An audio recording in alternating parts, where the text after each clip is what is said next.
Hello and welcome to our year-end retrospective here on Green and Gold Gaming. I'm Renegade Paladin, the narrator. I'm Massul of the Clan Bloodfury. I'm Rilyanasse. Hey, and this is DM Bo. Pleased to see you guys here. Alright, so we figured for our year-end retrospective we would just do a tier list of the adventures we played in Season 1. The first adventure we played was Castle of Corellon. So that's gonna put Castle of Corellon here on the tier list. What do we think of the castle? We spent a good 3 sessions in it. More than that, right? So you guys started off the whole campaign with a festival in the little town that the castle was coming to. Yeah. Before finding the peril of the flying castle getting ready to wreak havoc on the town. Ril, what were your thoughts on the adventure? Well, I have to say that it was really a surprise to start things off with this flying castle is about to crash into town. So that was actually a really interesting aspect. And getting to hang out in a flying castle and explore it, also very cool. Yeah, beats you all meet in a tavern. I mean, for real. Hey, that's a classic now. What about you, Massul? What do you think? I mean, I really enjoyed it. I mean, especially, making some new friends, learning some new languages, almost dying, I believe, to a falling castle was a great time. You would I think think it was that, almost. So, how do we want to rank it? Like, I had a great time playing Túrendil, and of course, Túrendil also made out like a bandit. No, I really enjoyed it too. It was fun, and you don't get to go into flying castles every day. What was our favorite beat from Castle Corellon? I really liked the the eyes of Luthic, the eyes of Groomster, or Groomster was it Luthic around? It was Luthic. My favorite part also involved an eye. I'm sure it did. Probably not Jinx's favorite, though. That's almost certain. What about Massul? Massul's, definitely his favorite part of it was he actually got to make a nice friend of a little goblin who actually got to teach him a new language. That was probably his favorite thing about it. Getting over his prejudice. Does everybody score this a 5 out of 5? Sure. I think it's, personally for me, it's probably about a 4. I mean, it was definitely a great adventure. I mean, probably not one of my all-time favorite ones we've had, probably, but it was definitely up there high on it. Yeah, it's definitely up there. But if we want to leave it at 4, we can always move this around later. That's true. I agree with 4. So after that, we did the Lost Tales of Myth Drannor adventure. What was it? The Darkwood Webs. That's correct. Oh, spiders. Yep. I don't like the spiders. Spiders and Fae. This is true. Well, what was Ril's favorite beat from that adventure? Was that the one where we were dealing with the red cats? No. No, that would Okay. be Call of the Elvenflow. Oh, this is the one with the 2 boys, isn't it? No, this is the one where the sprites showed up at our camp begging us for help because spiders had attacked the Dryad's Grove. Oh, yeah. So, no shade. Sometimes when the story beats flow together, it makes it a little hard to keep track of which one's which, because it's like, oh yeah, this one had spiders in forest, this one had spiders, fairies in forest, this one also, I mean, like, you see the theme. Yeah. The stories were all different.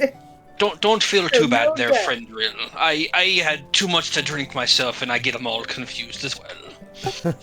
I mean, same. All right. Okay. Well, speaking of shades, this one also involved like that shadow spider, like an undead shadow of a giant spider that almost strength drained Túrendil to death. Oh, that one. Yes. I get the willies just thinking about that one. Oh. That's fine. Rill shot at a good one with the fire arrows.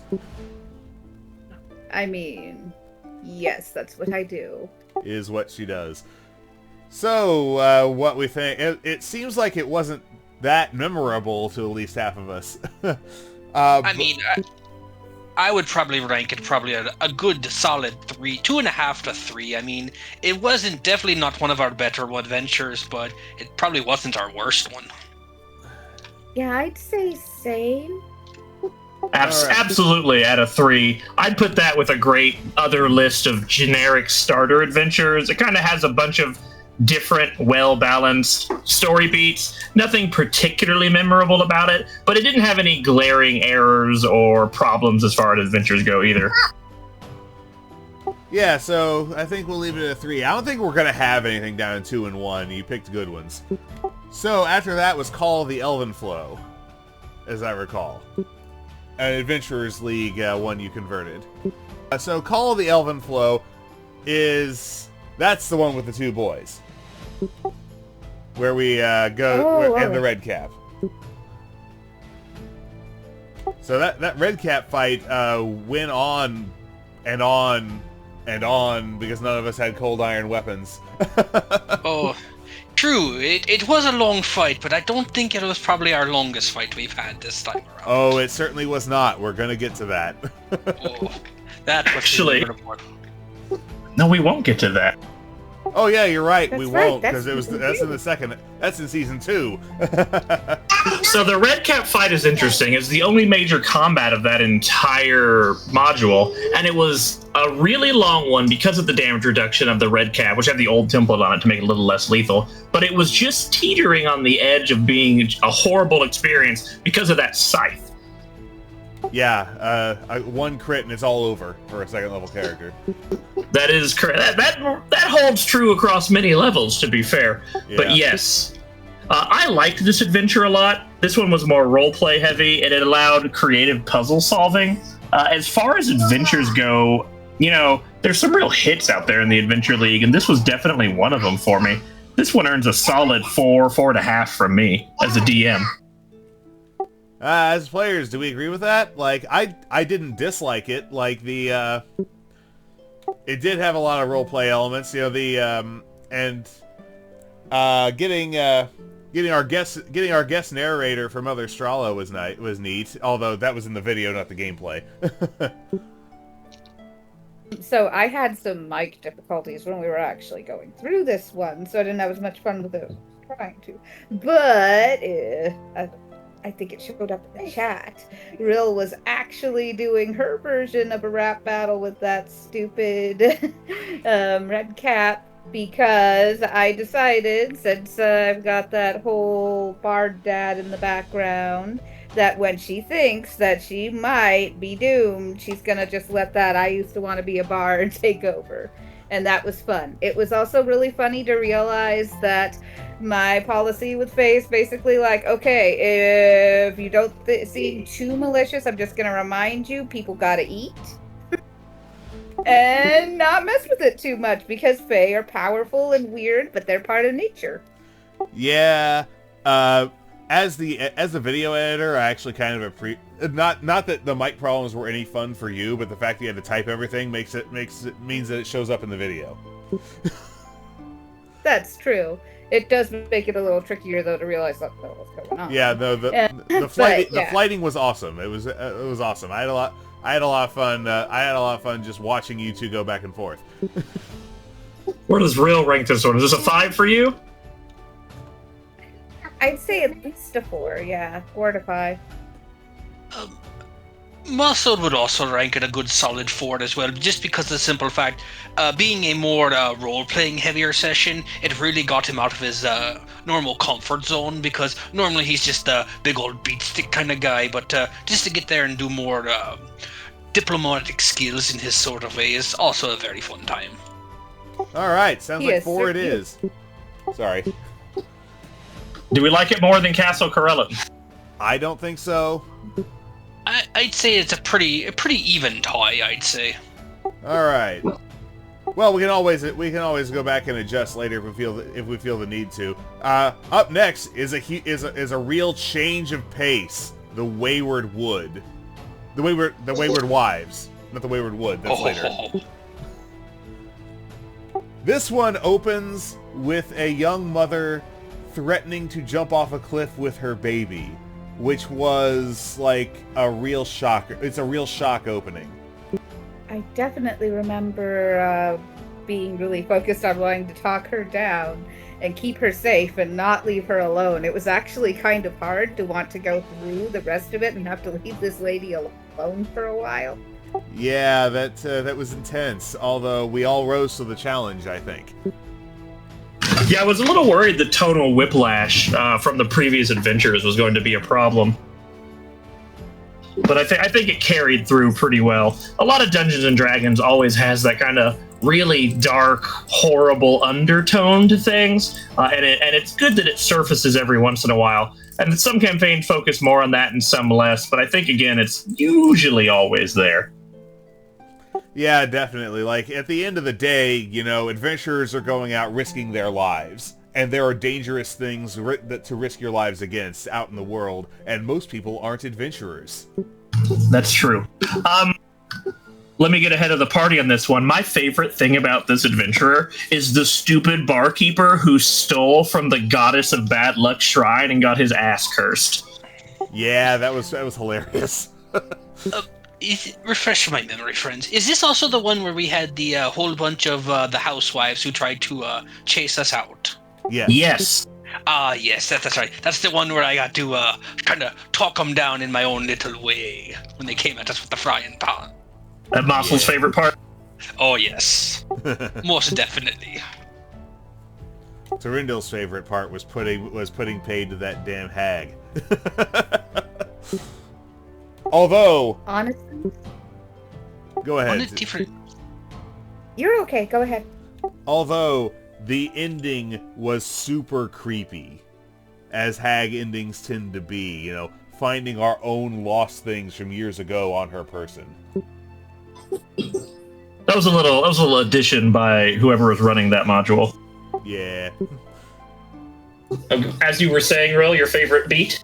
I kind of agree on getting to take Cat down the hag, and it definitely got to give Rill that extra oh no to find the music box with her father's voice. Because it's like, this should not exist. Yeah. Where y'all rank?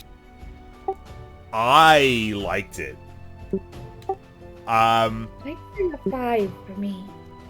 I would definitely be of a same mind that this is probably a good solid 5-1. I mean, it had everything we could ever ask for. It had good combat, it had good role-playing in it, as well as getting to talk down some, you know, angry wives. I mean, it was definitely a solid one for me. And a mystery. Like, it literally did have everything.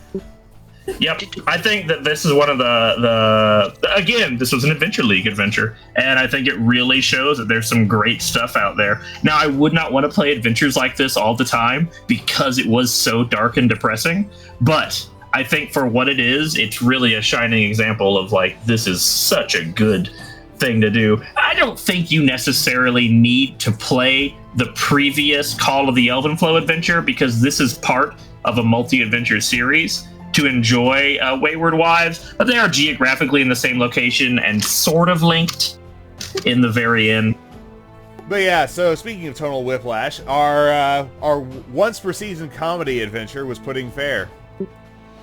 What did we think of Groundhog? What did we think of Groundhog Day: The Adventure? I mean, what was not to love about reliving it and trying new things? I mean, how often in an adventure do you really get a chance to do something like that, you know? It was unique.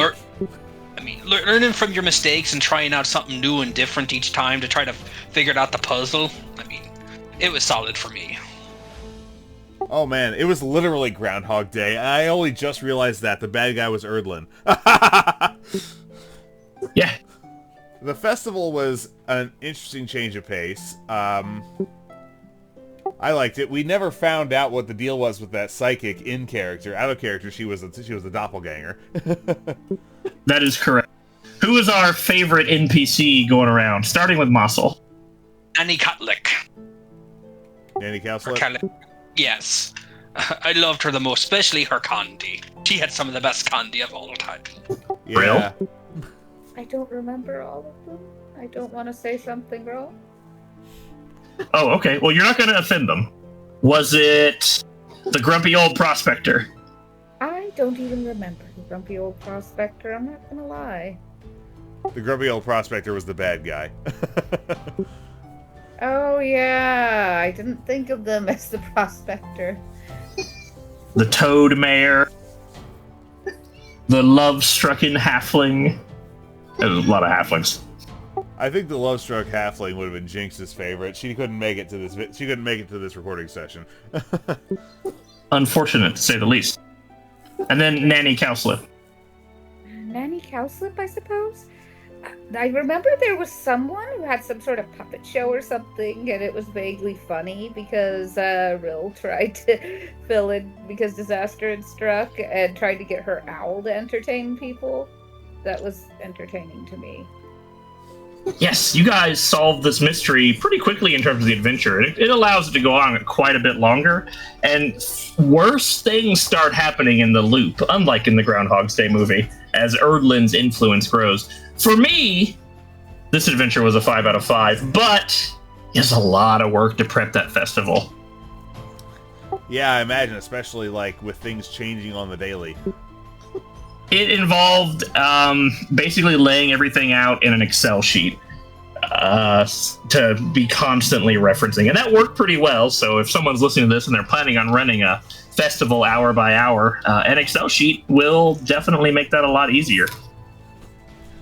Yeah, my favorite NPC, I know I called out the psychic, but I think my favorite was actually the comedian that Erdlin, who we didn't know was Erdlin yet, kept heckling. Oh yes, I wrote the comedy show for that. You did, and it was great. That's the second comedy show I've had to write for an adventure. Yeah, unfortunately, we're not recording the other one. Weird that it happened twice. So yeah, what do you guys think? 3 out of 5, 4 out of 5, 5 out of 5? Well, it was, it was broken up by the fight with the bandits. So yeah, it was. I think it's a solid 4 for me. I'd give it probably a good 4.5. I mean, it still wasn't quite the 5 tier, but it was definitely a good one in the 4 category. Just with all the moving parts and all the interactions and so many different things that you could possibly do in the fair and even outside of the fair. Yeah. Although I can see people's taste for this adventure varying wildly, because some people don't like mysteries like that, and for some people who aren't good at mysteries, this would just go on and on and on and on and on. I suppose that is true. Rill, what are your thoughts on this one? This one was actually a 5 for me because it had so much opportunity for character building and just like experiencing different things in different ways. I really got to see the other players come through with their character personalities when they were interacting with other stuff, and I'm not gonna lie, I come into this sort of thing wanting to see that. I think that putting Faire is a must play. If you have a DM who's willing to really put the time into making it work, it's quite an experience. And another Adventure League adventure. We are feasting on the spoils of 5th edition. Yeah, despite the fact we're back converting everything to Pathfinder. So converting is so easy because anyone who tells you it's hard is either selling something or they don't know what they're talking about. Because all you do is, here's a goblin. Oh, well, look, I have a goblin stats. Yeah. And last but not least, the adventure that has brought us the most character fatalities of the entire campaign. The Raiders of Galath's Roost. First half only, so if you can mentally separate. And it's worth noting, this adventure is big enough and distinct enough in its parts that you could run them as 2 separate adventures. Yeah, that's true. It does kind of like rapidly change gears once you figure out the mystery. Yes. Yes, you could, and anyone who's watching the channel's already seen what happens, so you could, in theory, just say that the local militia handles the gates, or you could close the gates and not worry about doing the Citadel siege. So for the rest of you, what we're looking at is the mystery of Galath's Roost, the ruined castle proper, and the dungeon underneath it. Technically speaking, the ruined castle proper and dungeon underneath it is also in Season 2. We ended on Jinx falling in the hole and dying. Oh, crap. We can edit that out, right? I mean, that part of Season 2 is also already up, so anyone watching the channel has seen it. That's fair. I think it still should be split into the 2 separate dungeons. Yeah. So, like, I enjoy a good mystery, and as I understand it, the 2 elves we ran into at the top, from reading it later while I was making the video, the 2 elves we ran into at the top of the sinkhole after we were leaving with Jinx's corpse was a random encounter? Yeah, I think so. So yeah, good random encounter table. Anyone who's listening to this part, if you've got a random encounter table, it needs to have non-combat encounters on it. Yeah, absolutely. Most definitely, because anything that can get players out of their normal mindsets is always a good thing in any adventure, because it really gets the creative juices flowing. It prevents murder hobos. I mean, yes. Well, does it really, though? It helps It alleviate... limits the murder hobo when you start to realize there's a pattern of things happening that don't have to be a fight. Yeah. Or someone who really wants to come to this game murder hoboing will just murder your non-combat encounters, and at that point you have a problem. That's true. Speaking of non-combat encounters, my favorite part about this, it's hard to say. I like the elven ghost in the bottom being the solution to the mystery. The fact that people are saying there's a ghost doing the raids, but it's not a ghost doing the raids, but then there's a ghost anyway. And the way the adventure instructs you to run the pseudo-dragon was also very fun for me. Yeah. I like that pseudo-dragon. Yeah, Rossall was a ton of fun. I mean, don't get me wrong, I mean, it was also a very sad moment for Mossel when he lost his friend Jinx. I mean, he was definitely heartbroken after it. I mean, never was quite the same, I guess. But I thought it was really sweet that he named his weapon after Jinx. Yes, I mean, her fury will forever live on as an honorary member of Clan Bloodfury. All right. It was adorable. Yeah, she, the curiosity of the halfling finally caught up with them. I'm sorry. I mean, it's a fault of all the short folk. I mean, Mossel is no different. He has definitely fell into many traps and pits in his time. Yeah. But, that assassin vine, though, that was just rude. Anyway. Does what it says on the box. It does. Definitely not the worst vine encounter I've had in all my years playing. Ooh, let's not go into that. Indeed. So, where do we think the first half of Raiders of Galath's Roost falls? Just real quick, does the first half include when we were actually in the castle? No, that's the second half. No, that's The castle, yes, with the pseudo-dragon, the old ruined castle, but nothing after you cross the portals into the Zentrum Citadel. So basically, either side of the level. Yeah, because if we would have been on the second half, I would have definitely a solid 5 out of 5. But once again, for me, it's a good solid 4 to 4.5 for me. Whoa, really? 5 for the second half? I mean, it had the best thing I loved in it. Okay, all right. Well, the second half, like, it was the second. We're getting off topic here, but the second half was a interesting tactical problem that we had to address in a hurry before we all died. That's fair. In all honesty, that's what Mossel really loves. You know, as someone with a wargaming background, you have one too, I can understand that being very appealing. I was just going to say, as someone who usually really despises long combat grinds, that one was actually kind of entertaining because I kept coming close to the end of my arrows and actually had to think. So I kind of like things more when I need to be tactical. Yeah, it wasn't just like a stand in a hallway and slog for 50 rounds. We actually had to move around and do things. So it was broken up pretty well. Despite the fact we were in initiative for 5 solid minutes. It definitely taxed every one of our resources that we all had, and that was so fun. But yeah, that's for next year's tier list. We'll go into more in depth on that one later. 365 days from now, maybe sooner. Who knows? Yeah. All right. Well, I suppose that's right. For reference, at this point as a DM, I don't use CR anymore. Challenges are all built by vibe. Yeah. But that's also with a few years of expertise under my belt. Encounter design does not end when you roll initiative. Ooh. May I say that you were more dangerous when you went strictly by CR? I'm not going to get into that, but there's a reason for it. Yeah. Well, on a different note with that, I mean, by just going by CR or playing by feel, it's like you can throw us all sorts of challenges that really tax our mental, our physical, our emotional abilities, as well as anything. And that is what really overall just makes this whole gaming sessions fun for me, is just you never know what we're gonna get.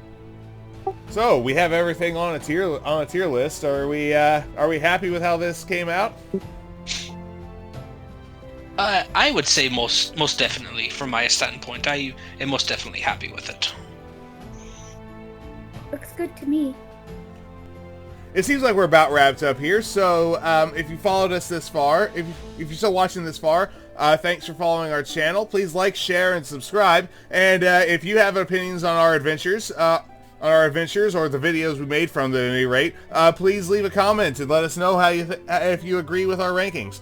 And so this is Green and Gold Gaming signing off.